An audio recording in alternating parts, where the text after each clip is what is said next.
Good morning, नमस्कार सभी विद्यार्थियों का स्वागत। आज अपन बात करने जा रहे हैं प्लेटो के दार्शनिक विचारों की।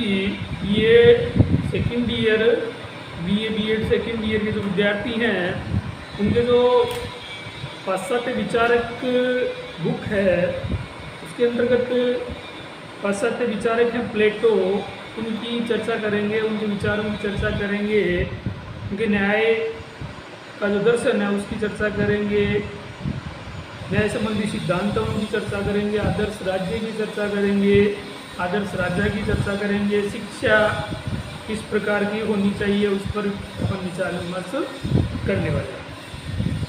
सबसे पहले प्लेटो की एक महत्वपूर्ण जो कोटेशन है उससे शुरू करते हैं।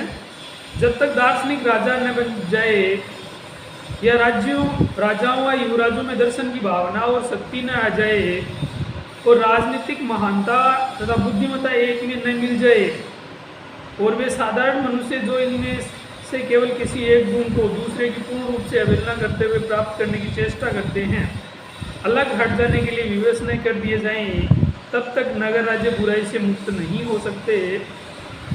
नहीं जैसे कि मेरा विश्वास है संपूर्ण मानव जाति को शांति प्राप्त हो सकती। ये प्लेटो की जो अपने दर्शन की मूल के अंतर्गत उनका एक कोटेशन है कि जब तक इस प्रकार की व्यवस्था नहीं हो जाएगी, एक आदर्श राजा नहीं बन जाएगा, आदर्श युवराज नहीं आएंगे, शासक वर्ग जो है वो पूर्णतः नैतिक नहीं होगा, एक आदर्श स्थिति वाली यदि राज्य की स्थिति नहीं होगी, तब तक जो है वो राज्य का में शांति स्थापित नहीं हो सकती, व्यवस्थित शासन व्यवस्था है वो नहीं चल सकती।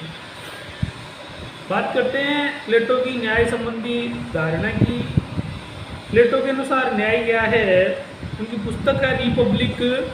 उसका विषय मुख्य रूप से न्याय व न्याय की प्रकृति, उसके अधिवास की खोज करना है। रिपब्लिक में उसकी इस न्याय संबंधी धारणा को इतना प्रमुख स्थान दिया गया कि रिपब्लिक का उप शीर्षक जो है वो न्याय संबंधी तक दिया गया है। इस संबंध में बोरकर ने कहा है, चाहे वह सोफिस्ट वर्ग की धारणा का विरोध कर रहा हो या समाज की विद्यमान व्यवस्था में सुधार के लिए प्रयत्नशील हो, न्याय प्लेटो के विचार का मूल आधार रहा है। यानी पार्कर कहते हैं कि जाने अनजाने में भी प्लेटो जो है उनका मुख्य सिद्धांत है, उनके दर्शन की मुख्य विषय जो है वो न्याय है। क्योंकि जैसा कि प्लेटो के न्याय संबंधी विवेचन में उसके राजनीतिक दर्शन के समस्त तत्व शामिल है। वर्तमान समय में न्याय शब्द का प्रयोग कानून के आधार पर न्यायाधीशों द्वारा दिए गए निर्णय के लिए किया जाता है, किंतु प्लेटो ने न्याय शब्द का प्रयोग वैधानिक अर्थ में नहीं वरन नैतिक अर्थ में किया था। वर्तमान समय में न्याय की यदि अपन बात करते हैं तो न्याय की संकल्पना की यदि बात करते हैं तो हम सीधे न्यायालय की कल्पना करते हैं। न्यायालय की मूर्त अपने दिमाग में बनती है कि न्यायपालिका द्वारा दिए गए आदेश जो होते हैं वो न्याय के अंतर्गत आते हैं, परंतु प्लेटो का न्याय जो है वो नैतिकता पर आधारित है या नैतिक न्याय की बात करता है। उसके द्वारा न्याय शब्द का प्रयोग धर्म के पर्यायवाची अर्थ में किया गया। इसका केवल ये है कि मनुष्य अपने उन सभी कर्तव्यों का पालन करे जिनका पालन समाज की व्यवस्था और हित की दृष्टि से किया जाना चाहिए। प्लेटो का कहना है कि समाज और राज्य समाज की आवश्यकता और व्यक्ति की योग्यता को दृष्टि में रखते हुए प्रत्येक व्यक्ति के लिए कर्तव्य निश्चित करते हैं और प्रत्येक व्यक्ति द्वारा संतोषपूर्वक अपने कर्तव्यों का पालन करना ही न्याय है। न्याय की इसी धारणा के संबंध में अरिस्टो ने कहा है कि न्याय वह संपूर्ण सद्गुण है जो हम एक दूसरे के साथ अपने व्यवहार में प्रदर्शित करते हैं। अब प्लेटो की जो न्याय संबंधी धारणा है वो कुछ पुराने परंपरागत सिद्धांतों पर उनका खंडन करते हुए उन्होंने अपना न्याय संबंधी दर्शन है वो दिया है। पहला है परंपरागत जो दर्शन है उसमें न्याय को क्या माना गया है। सर्वप्रथम उसने न्याय की परंपरागत धारणा का विश्लेषण किया जो कि परंपरागत नैतिकता के विचार पर आधारित है। प्लेटो के संवादों में न्याय की इस धारणा का प्रतिपादन सिफालस और उसके बाद में पॉलीमॉर्कस के द्वारा किया गया। सिफालस के अनुसार सत्य बोलना और दूसरों के ऋण को चुका देना ही न्याय है। पॉलीमॉर्कस कहते हैं प्रत्येक व्यक्ति को उसके प्रति उचित व्यवहार देना ही न्याय है। उचित शब्दों की व्याख्या में आगे चलकर कहा गया है न्याय एक कला है, कला चतुराई के साथ प्रयोग करने का नाम है, अतः मित्र के प्रति श्रेष्ठ और शत्रु के प्रति घृणित व्यवहार करना ही न्याय है। किंतु प्लेटो न्याय की इस धारणा को स्वीकार नहीं करता है, इसकी आलोचना करते हुए निम्नलिखित बातें कहता है। यानी परंपरागत जो धारणा है उसमें माना गया है कि व्यक्ति को सत्य बोलना, दूसरों के से लिया हुआ ऋण चुका देना न्याय के अंतर्गत आता है। पोलीमोक्स कहता है कि व्यक्ति का व्यवहार जो है वो न्याय प्रदान करता है। अपने मित्र के प्रति अच्छा व्यवहार, अपने शत्रु के प्रति घृणित व्यवहार भी न्याय के अंतर्गत आता है। प्लेटो जो है वो इन दोनों के इन विचारों का खंडन करता है और कहता है सत्य बोलना और ऋण चुका देने में न्याय की परिभाषा करना दोषपूर्ण है। यानी सत्य बोलना और केवल ऋण चुका देना ही आप न्याय नहीं कह सकते, वो कभी कहीं क्या हो सकता है, अन्याय भी हो सकता है। जैसे उदाहरण दिया उन्होंने बताया कि दोनों परिस्थितियाँ अन्यायपूर्ण और अनुचित भी हो सकती हैं। जैसे सत्य बोलते हुए हम दूसरे को अपने देश के सैनिक रहस्यों की जानकारी प्रदान करना अन्याय होगा। एक व्यक्ति सत्य बोल रहा है, अपने देश की सैनिक व्यवस्था से संबंधित कोई गूढ़ बातें हैं वो किसी शत्रु देश को बता रहा है सत्य बोलकर, तो वहाँ पे वो न्याय नहीं अन्याय होगा। इसी प्रकार यदि कोई व्यक्ति अपने स्वस्थ चित्त वाले मित्र से अस्त्र ले रहा है, अपने किसी मित्र से अस्त्र या हथियार लिए, कुछ दिनों बाद में उसका दिमाग जो है वो खराब हो गया, मेंटली अपसेट हो गया, पागल हो गया, उसके बाद में आप उसे वो हथियार वापस दे रहे हो, तो उस स्थिति को भी न्याय के अंतर्गत शामिल नहीं किया जाएगा। कहने का तात्पर्य ये है कि व्यापारिक नैतिकता के आधार पर न्याय की ये परिभाषा दी गई है, उसे संपूर्ण जीवन में नहीं अपनाया जा सकता। इसके अतिरिक्त मित्रों के प्रति भलाई और शत्रु के प्रति बुराई की बात करना सरल है, परंतु उस दशा में उसका क्या अर्थ होगा जब कि मित्र केवल नाम का मित्र हो, यथार्थ में शत्रु हो। व्यवहारिक जीवन में अनेक बार ऐसा होता है। उन्होंने कहा कि दूसरी जो पोलीमोकस की बात कही हुई है, उन्होंने कहा कि मित्र के प्रति अच्छा या मित्रता का व्यवहार करना और शत्रु के प्रति घृणित व्यवहार करना ही न्याय है। तो कभी कभी ऐसा होता है कि कुछ लोग अपने मित्र दिखाई देते हैं, अपने अपने साथ में मित्र होते हैं, दिखते हैं, परंतु वास्तव में वो मित्र न होकर आंतरिक शत्रु होते हैं।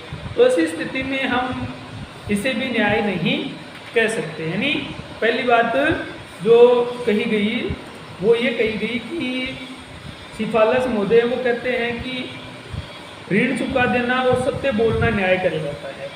पोलीमोकस कहता है कि अपने मित्रों के प्रति अच्छा व्यवहार करना, शत्रु के प्रति घृणित व्यवहार करना न्याय के अंतर्गत आता है। तो उस स्थिति में प्लेटो इस सिद्धांत की या इस परंपरागत चली हुई कहानी की आलोचना करता है, या परंपरागत जो विचार है उसका खंडन करते हुए कहता है कि आप अपने किसी का ऋण चुका दोगे या सत्य बोलोगे तो वो न्याय हो, ये कोई ज़रूरी नहीं। बहुत बार ऐसी स्थिति अन्याय भी हो सकती है। जैसे आपने अपने किसी शत्रु देश को अपने देश की सैनिक व्यवस्था के बारे में जानकारी दी जो कि सत्य है, तो वो क्या होगी, अन्याय के अंतर्गत आएगी। ऐसे ही आपने किसी मित्र से कुछ चीज़ें उधार ली, वो उसके काम की नहीं है, तब आप उसे लौटा रहे हो, उस स्थिति में भी वो न्याय के अंतर्गत नहीं आएगा। ऐसे ही मित्र के प्रति अच्छा व्यवहार करना जरूरी है, परंतु केवल दिखावे के मित्र जो होते हैं उनके प्रति अच्छा व्यवहार करना कहाँ तक आवश्यक है, ये जरूरी नहीं है। पहले हमें पता होना चाहिए कि वास्तव में अपना मित्र मित्र ही है। ये भी एक विचारणीय प्रश्न है कि क्या शत्रु के प्रति बुराई करना न्याय है। ये तो नैतिकता के सबसे सामान्य सिद्धांत के भी विरुद्ध है। यानी आप अपने शत्रु के प्रति बुरा व्यवहार रखो या घृणित व्यवहार करो, या ये क्या न्याय है, ये तो ये भी गलत है, क्योंकि नैतिकता नहीं कहती आपको कि आप किसी के प्रति भी बुरा जो व्यवहार है या बुरा जो विचार है वो रखो। जिन व्यक्तियों के विरुद्ध बुराई की जाती है उनका अध पतन हो जाता है। किसी व्यक्ति की स्थिति को पहले की अपेक्षा अधिक खराब करना न्याय कभी नहीं हो सकता। चाहे वो आपका मित्र है या शत्रु है, उसके प्रति आपको घृणित व्यवहार है वो नहीं करना चाहिए। इन सब के अतिरिक्त न्याय के संबंध में सिफालस और पोलीमोकस के द्वारा विचार व्यक्त किए गए वे नितांत व्यक्तिक हैं, यानी वो किसी व्यक्ति विशेष के लिए ही लागू होते हैं। जबकि प्लेटो का जो सिद्धांत है वो व्यक्तिक दृष्टिकोण से न होकर सामाजिक और राज्य की दृष्टि से दिया हुआ विचार है, क्योंकि ऐसा व्यक्ति समाज की उपेक्षा करेगा। समष्टि के कल्याण की दृष्टि से किए गए कार्य ही न्याय हो सकते हैं। उपयुक्त कारणों से प्लेटो की परंपरागत धारणा को स्वीकार नहीं करता है। यानी पहली परंपरागत जो धारणा है न्याय की वो ये कहती है कि आप ऋण चुका दो, सत्य बोलो, मित्रों के प्रति अच्छा व्यवहार करो, शत्रुओं के प्रति घृणित व्यवहार करो, तो यही न्याय है। जबकि प्लेटो जो है इस परंपरागत सिद्धांत की आलोचना करता है, इसका खंडन करता है। वो कहता है कि ऐसा सत्य जो देश के लिए, समाज के लिए, परिवार के लिए, अपने लिए घातक हो, ऐसा सत्य नहीं बोलना चाहिए। जैसे मान लो कोई व्यक्ति अपन गया, अपन सत्य बोल रहे हैं, कड़वा सत्य बोल रहे हैं, किसी को कष्ट देने वाला सत्य जो है वो सत्य के अंतर्गत नहीं आता है। ऐसे ही ऋण चुका देना भी सत्य के अंतर्गत आपके न्याय में नहीं आएगा, क्योंकि आपने के द्वारा लिया गया धन या अन्य वस्तु जो है वो अपने सामने वाले के काम आ रही है या उसे उसकी आवश्यकता है, वो आपसे मांग रहे हैं, तब आप नहीं देके उस टाइम दे रहे हो जब उसके वो कोई काम की नहीं है, तो वो भी न्याय में शामिल नहीं होगी। ऐसे ही मित्र और शत्रु के प्रति घृणित व्यवहार की बात करते हैं, तो मित्र जो है वो आपका मित्र वास्तव में है, इसकी क्या गारंटी है। दूसरी बात, शत्रु के प्रति भी घृणित व्यवहार करना, उसका अहित सोचना भी एक तरह से न्याय के अंतर्गत नहीं आता है, वो भी अन्याय में ही शामिल होता है। मानव मात्र के प्रति अच्छा व्यवहार करना चाहिए, चाहे वो शत्रु हो चाहे मित्र हो। ये जो परंपरागत न्याय का सिद्धांत है उसकी आलोचना खंडन करते हुए प्लेटो जो है अपना न्याय संबंधी विचार व्यक्त करता है। दूसरा है क्रांतिकारी सिद्धांत। प्लेटो की रिपब्लिक की धारणा प्रतिपादित सोफिस्ट वर्ग के प्रतिनिधि थेमेटिक्स के अनुसार शक्ति ही सत्य है के विचार पर आधारित। इसके अनुसार शक्तिशाली का हित साधना ही न्याय है। थेमेटिक्स कहता है कि शक्तिशाली की इच्छा या शक्तिशाली के प्रति अच्छा व्यवहार ही न्याय है, या उसकी बात उसका हित साधना ही न्याय है। न्याय के बारे में इसके दो दृष्टिकोण है। प्रथम, समाज में प्रत्येक व्यक्ति अपने हित को पूरा करना चाहता है, किंतु केवल शक्तिशाली इसमें सफल हो पाते हैं। समाज में सरकार सबसे अधिक शक्तिशाली होती है, इसके शासन द्वारा निर्मित कानूनों के पालन में ही न्याय है। दूसरे दृष्टिकोण के अनुसार शासक के प्रति शेष अधिव्यक्तियों के लिए न्याय का अर्थ दूसरों का हित करना है। इस प्रकार थेमेटिक्स दो बातें करता है। शासक वर्ग स्वयं अपने हितों की रक्षा के लिए शासन करता है और अन्याय न्याय से शेष कर है। प्लेटो थेमेटिक्स के इन दोनों विचारों का कथन करता है। प्रथम विचार के संबंध में उसका कथन है कि शासन करना एक कला है। सभी कलाओं का लक्ष्य अपना स्वार्थ सिद्ध करना नहीं, वरन उन वस्तुओं के दोष को दूर करना है जिसके साथ उसका संबंध होता है। जिस प्रकार एक अच्छा शिक्षक विद्यार्थियों की त्रुटि को दूर कर उनकी गुप्त शक्तियों को जागृत करता है, उसी प्रकार शासक का लक्ष्य प्रजा के दोष और दुख घटनाओं को दूर करना, जन कल्याण करना है। दूसरे विचारों के संबंध में उसका कथन है कि न्याय पर चलने वाला व्यक्ति अन्याय की अपेक्षा अधिक सुखी है, क्योंकि ऐसा व्यक्ति आदर्श जीवन की प्राप्ति का प्रयत्न कर रहा है। इस आदर्श की प्राप्ति में ही सुख निहित है। सुख की अवस्था दुख की अवस्था से श्रेष्ठकर है। इस प्रकार प्लेटो थेमेटिक्स के धारणा को अस्वीकार करता है। यानी दूसरी क्रांतिकारी जो धारणा है वो ये कहती है कि शक्तिशाली जो है उसकी के हित की साधना ही न्याय है। तो राज्य जो है वो सबसे शक्तिशाली है, इसलिए राज्य की जो व्यवस्था है उसे स्वीकार करना और राज्य जैसा कहता है, राज्य द्वारा निर्मित जो नियम है उनका पालन करना ही न्याय के अंतर्गत आता है। यदि आप ऐसा नहीं करते हो तो राज्य द्वारा दंडित किए जाते हो और वो अन्याय की श्रेणी में आता है।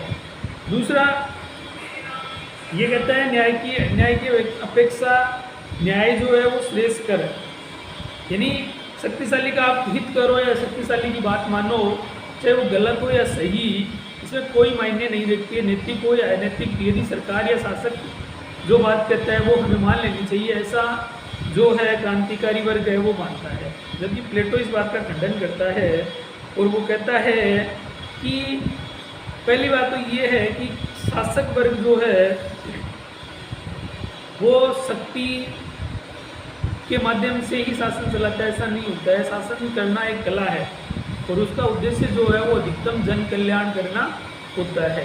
कहीं भी शासक वर्ग जो है अपनी शक्ति के माध्यम से अपने जो प्रजा है उस पर अपना प्रभुत्व स्थापित करके नहीं रखता है, बल्कि जहाँ पर शासक वर्ग अधिक जनता की बात सुनता है या जनता के हितों की बात करता है, जन कल्याण की बात करता है, जहाँ पे जनता की आवाज़ बुलंद होती है, नहीं आवाज़ दबाई नहीं जाती है, लोकतांत्रिक शासन व्यवस्था जहाँ होती है वहाँ पे अधिक लोग जो हैं वो शेष कर जीवन जी पाते हैं या फिर अधिक लोग जो हैं वो अपने शासक वर्ग के कानूनों का पालन आसानी से करते हैं, अपने देश के कानूनों का हनन नहीं करते हैं, उनका विरोध नहीं करते हैं, उनको तोड़ते नहीं हैं।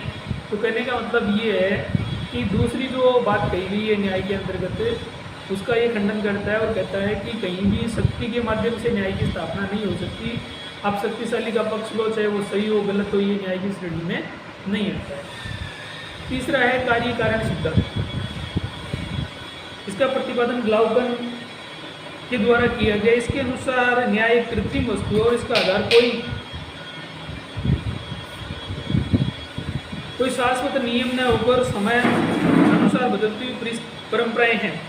वर्तमान अनुबंधवादी विचारकों की भांति उसका विश्वास है कि प्राकृतिक अवस्था में निर्बल मनुष्यों को अनेक कष्ट उठाने होते हैं, इसीलिए उन्होंने उसका त्याग कर एक समझौता किया जिसके आधार पर कानून निर्माण हुआ, तो जो मानव व्यवहार और न्याय का मापदंड निर्धारित करता है। दंड की शक्ति के भय के कारण मनुष्य न्याय के आधार पर कानूनों का पालन करता है, तो न्याय भय का शिशु है। ग्लाउकन के अनुसार न्याय भय की प्रवृत्ति पर आधारित है, ये निर्बल की आवश्यकता है, न कि शक्तिशाली का हित है। इस प्रकार से ग्लाउकन के सिद्धांत के निम्न दो परिणाम है। राज्य पारस्परिक भय की प्रवृत्ति पर आधारित है, न कि सर्वव्यापी नैतिक सिद्धांतों पर। राज्य स्वाभाविक संगठन नहीं है वरन परंपरागत कृत्रिम संगठन है। इसी प्लेटो इस धारणा से सहमत नहीं है।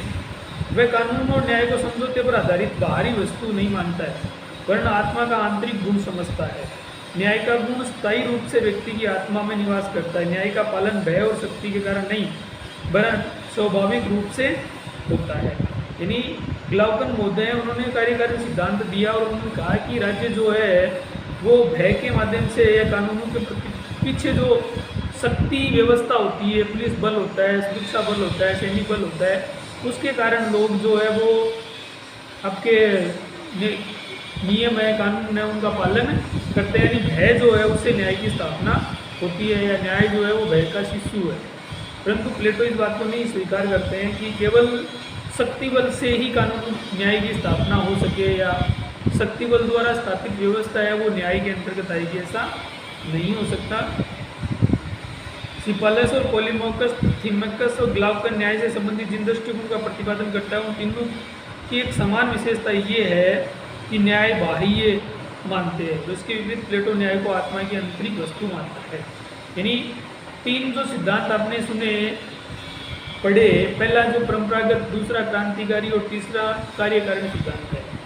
इन तीनों सिद्धांतों में एक बात कॉमन है, वो ये है कि न्याय को इन्होंने बाह्य वस्तु माना है, जबकि प्लेटो जो है वो न्याय को आंतरिक मानता है। यानी न्याय की स्थिति जो है वो व्यक्ति के अंतर्निहित होती है। प्लेटो का कहना है कि न्याय मानव आत्मा की उचित अवस्था है, मानवीय स्वभाव की प्रकृति की मांग है।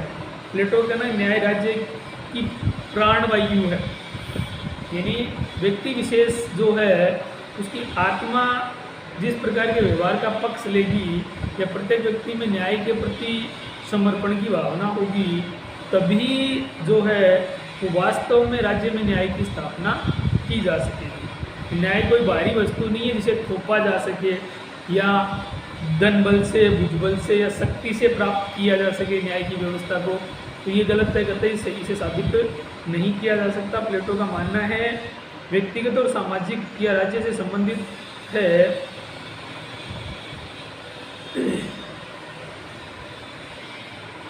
इसके बाद प्लेटो राज्य के संबंध में न्याय का प्रतिपादन करते। प्लेटो के अनुसार जिस प्रकार छोटे अक्षरों की तुलना में बड़े अक्षर आसानी से पढ़े जा सकते हैं, उसी प्रकार व्यक्ति के जीवन की अपेक्षा राज्य में न्याय को स्पष्ट रूप से लक्षित किया जा सकता है। राज्य के संबंध में प्लेटो का विचार है कि राज्य मानव मस्तिष्क का ही व्यापक रूप है।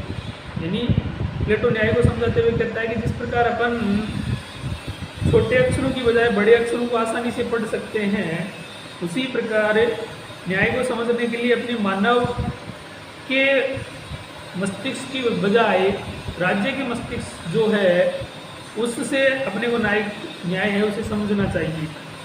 राज्य मानव मस्तिष्क का ही व्यापक रूप है। राज्य जो है वो मानव के मस्तिष्क से ही बनता है और उसी का व्यापक रूप है। अनेक व्यक्तियों के समूह द्वारा राज्य का निर्माण होता है। इसलिए जिस प्रकार व्यक्तियों की जो नैतिकता होगी, जिस प्रकार के व्यक्तियों का व्यवहार होगा, वैसा ही राज्य का व्यवहार होगा। इसे समझाते हुए उन्होंने कहा है, राज्य बलूत के वृक्ष और चट्टानों से नहीं बनता, बल्कि वे लोगों को मस्तिष्क और चरित्र का प्रमाण होता है जो उनमें निवास करते हैं। अतः जीवन, मानव जीवन के तीनों इन्हीं गुणों के अनुरूप प्लेटो ने 4 गुण बताए हैं। पहला है बुद्धिमत्ता, साहस, संयम और न्याय। ये 4 राज्य के गुण बताए हैं।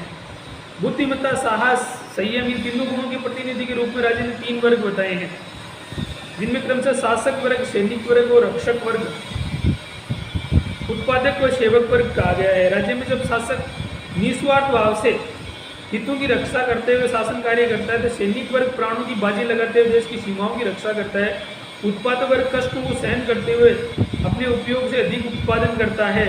तभी राज्य में न्याय की स्थिति स्थापित होगी। न्याय वस्तुतः कर्तव्य पालन से परे कोई वस्तु नहीं है। न्याय क्या है, इसका अधिवास कहाँ है, इसका उत्तर देते हुए प्लेटो ने कहा, ये हमें निश्चित स्थान में अपने कर्तव्यों का पालन करना, दूसरों के कर्तव्यों में हस्तक्षेप न करना ही है। इसका निवास स्थान अपने निश्चित कर्तव्य पूरा करने वाले व्यक्ति, नागरिक के मन में होता है। यानी जब पूछा गया प्लेटो से कि न्याय कहाँ रहता है, न्याय की स्थिति कहाँ स्थित है, तो उन्होंने बताया कि न्याय है वो कहाँ रहता है। प्रत्येक व्यक्ति अपनी योग्यता, अपने कर्तव्य को ईमानदारी से पालन करता है, दूसरों के काम में हस्तक्षेप नहीं करता है।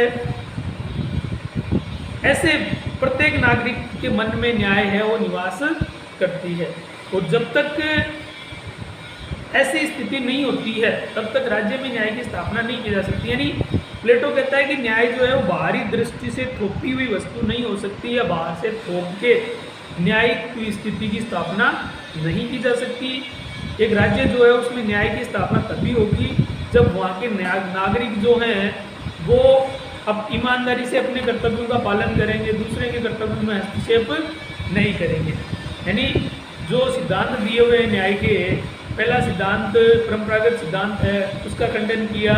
दूसरा जो क्रांतिकारी सिद्धांत है थेमेकस बोधे का, उसका खंडन किया। उसके बाद में कार्यकारण ग्लाउकन का जो सिद्धांत है उसका उन्होंने खंडन किया। इन तीनों ही सिद्धांतों में ये माना गया है कि न्याय जो एक बाहरी वस्तु है और उसकी स्थापना है बल से या लालच से स्थापित की जाती है। जबकि प्लेटो जो है वो ये मानते हैं कि न्याय जो है वो कोई बाहरी वस्तु नहीं है, वो व्यक्ति विशेष की आत्मा में या मन में निवास करती है। जब तक देश के नागरिक जो हैं वो खुद ईमानदारी से अपने कर्तव्य का पालन नहीं करेंगे। उन्होंने न्याय को एक आंतरिक वस्तु या व्यक्ति के अंदर स्थित वस्तु बताते हुए बताया कि व्यक्ति जो है उसकी न्याय को समझने की बजाय हम राज्य की न्याय को समझे। राज्य जो है वो व्यक्तियों से बनता है और उसके 3 वर्ग बताए उन्होंने, शासक वर्ग, सैनिक वर्ग और उत्पादक वर्ग। उन्होंने कहा कि जिस प्रकार शासक जो है वो बिना किसी स्वार्थ के, बिना किसी भेदभाव के पूर्ण जो है समर्पण भाव से शासन करें, अपने जन कल्याण, अपनी जनता के, प्रजा के हितों को ध्यान में रखते हुए शासन करें। और जो रक्षक वर्ग है, सैनिक वर्ग है, वो पूर्ण ईमानदारी से, पूरी निष्ठा से, समर्पण भाव से देश की सीमाओं की रक्षा करें। तथा जो उत्पादक वर्ग है, किसान है, उद्योगपति हैं, वो देश हित में अपनी आवश्यकता से अधिक पूर्ण मेहनत करके अपनी पूरे सामर्थ्य का उपयोग करते हुए उत्पादन करें, तभी न्याय की स्थापना होगी या वास्तविक न्याय वही होगा। इसीलिए उन्होंने कहा कि न्याय जो है वो कहीं बाहर नहीं मिलेगा आपको, बल्कि उस प्रत्येक व्यक्ति के अंतर्गत न्याय है। प्रत्येक व्यक्ति में न्याय निहित है जो अपने कर्तव्य का ईमानदारी से पालन करता है तथा दूसरों के कार्यों में हस्तक्षेप नहीं करता है। उस प्रत्येक व्यक्ति के मन में जो है वो न्याय है स्थित। धन्यवाद।